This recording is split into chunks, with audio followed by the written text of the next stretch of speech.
বিষয়টা মোটামুটি কৌতূহল দীপক, মানে কৌতূহল জাগা নিয়ে। আপনারা জানেন চট্টগ্রামে একজন আইনজীবী মারা গিয়েছেন। এখন তাকে নিয়ে এক ধরনের টানাহেঁচড়া শুরু হয়ে গিয়েছে। তিনি কোন দলের সমর্থক, এটা নিয়ে বিএনপি এবং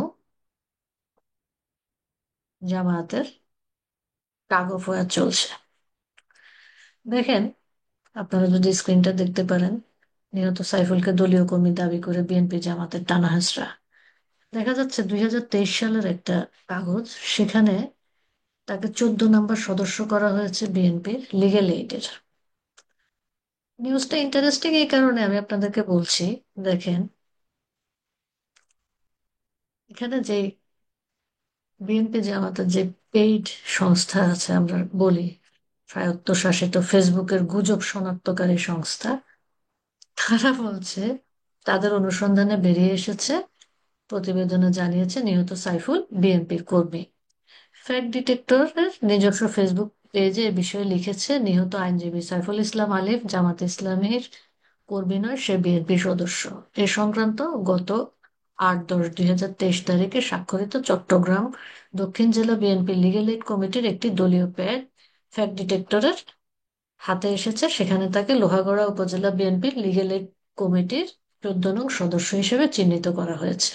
অর্থাৎ জামাতের আমির শফিকুর রহমানের বক্তব্য সঠিক নয়, এটা বিভ্রান্তিকর। তো জামাত ইসলামের ফেসবুক থেকে কিন্তু খাটিয়ে ফেলা হচ্ছে যে তাদের কর্মী, তার হত্যার তারা বিচার দাবি করছে, তারা বিক্ষোভ সমাবেশ করছে। এই মর্মে তারা ইসকনকে গতকাল দায়ী করে বিভিন্ন স্থানে হিন্দুদের মন্দির, ঘর বাড়ি, ব্যবসা প্রতিষ্ঠান লুটপাট চালিয়েছে, অসংখ্য মানুষকে নির্যাতন করা হয়েছে। এবং এই সন্ধ্যাবেলা জানানি হরিজনপল্লীতে আগুন দেওয়া হয়েছে, মনসা মন্দির পুড়িয়ে দেওয়া হয়েছে। তো এই হচ্ছে গিয়ে আমাদের জামাত ইসলামের চরিত্র।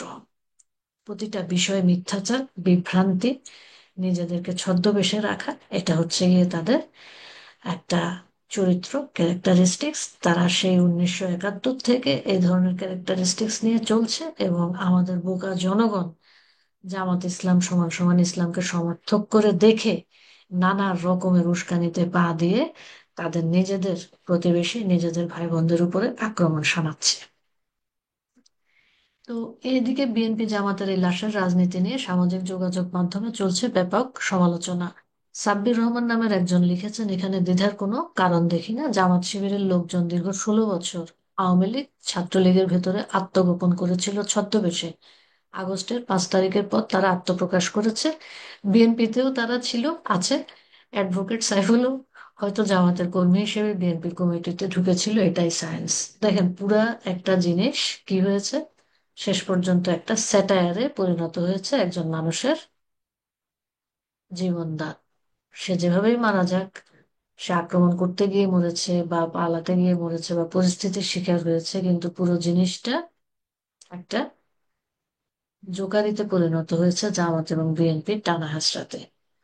সে কার কর্মী এই বিষয় নিয়ে।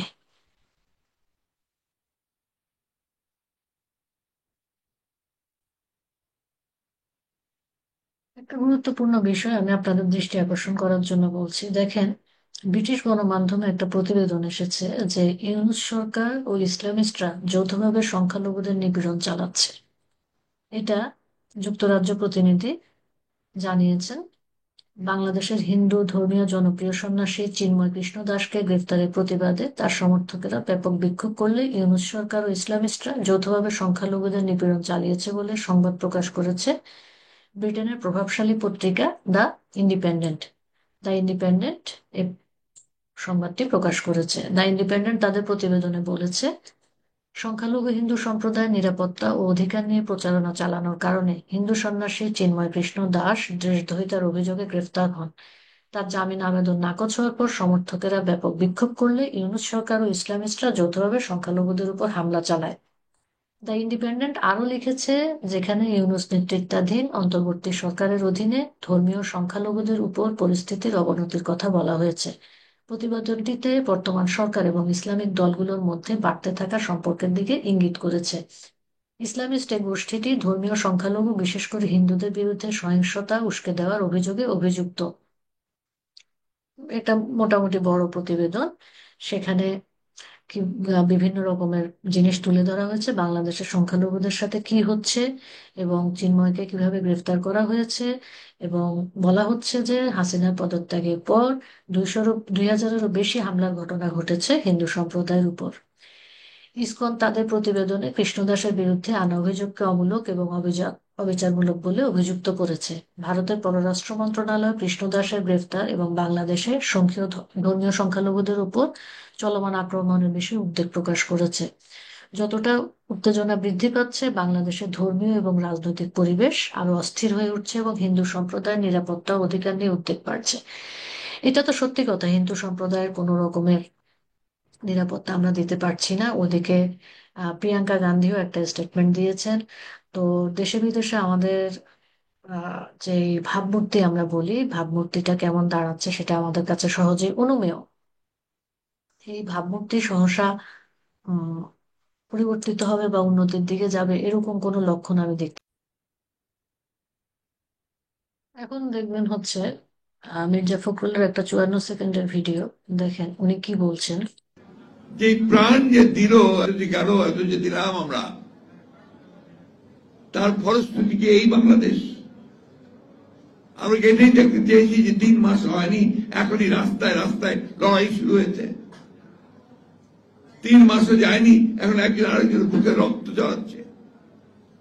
3 মাসও যায়নি, এখন পত্রিকা অফিস পুড়িয়ে দেওয়া হচ্ছে, আক্রমণ করছে। কোন বাংলাদেশ?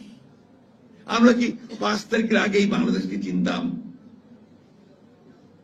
তারা আজকে কেন ওই ভয়াবহ বিভাজনতা, আজকে কেন এই ভয়াবহ হিংসা, আজকে কেন এই ভয়াবহ অস্থিরতা? কোথায় সমস্যাটা? কোথায়? আমি প্রশ্নগুলো আপনাদের সামনে এই জন্য তুলছি যে আপনারা এখানে এই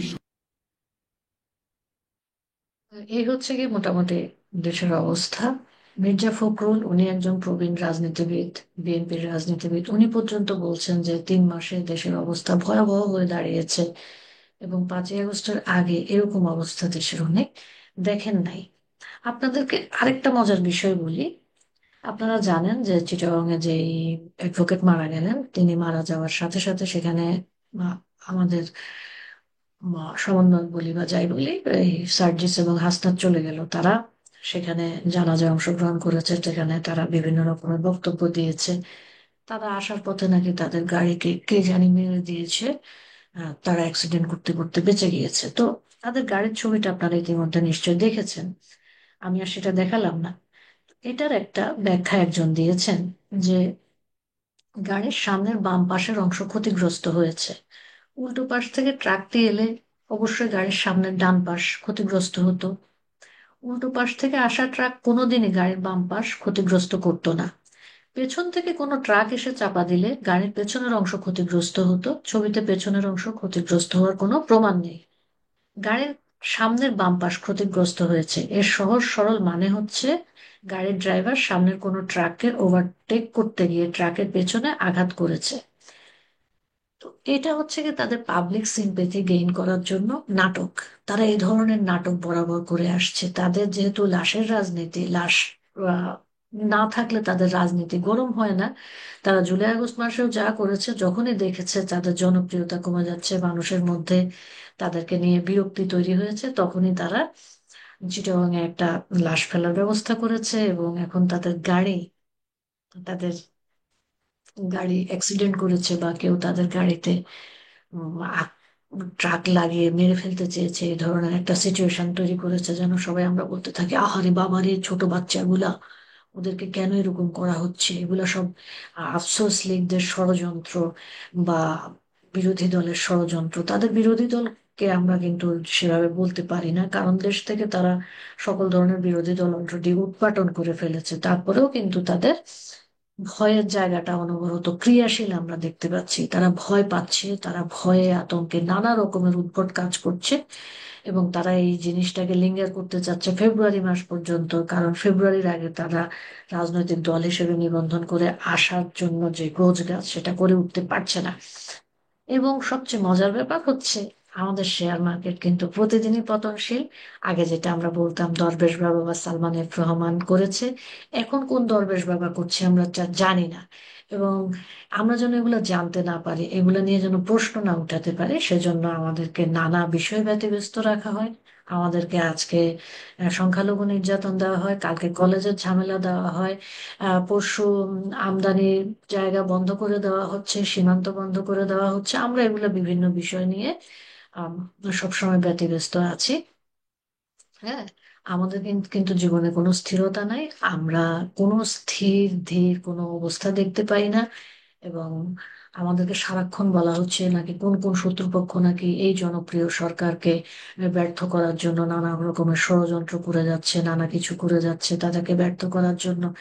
আপনাদের সবকিছু, সবকিছু আপনাদের, গভর্নমেন্ট বলি, প্রশাসন বলি, আমলা বলি, আপনারা 43,000 শুধু রদ বদল করেছেন মনে হয় পুলিশ প্রশাসনে, আমি যদি ভুল না বলে থাকি। তারপরেও আপনাদের এত ভয়। আপনাদের ভয়ের জায়গা, মানুষ যখন আহ স্কিল্ড হয় না, মানুষের যখন নিজস্ব স্কিল থাকে না, মানুষ যখন হাওয়ার উপর দিয়ে চলে, তখন মানুষের এই ধরনের ভয় থাকে।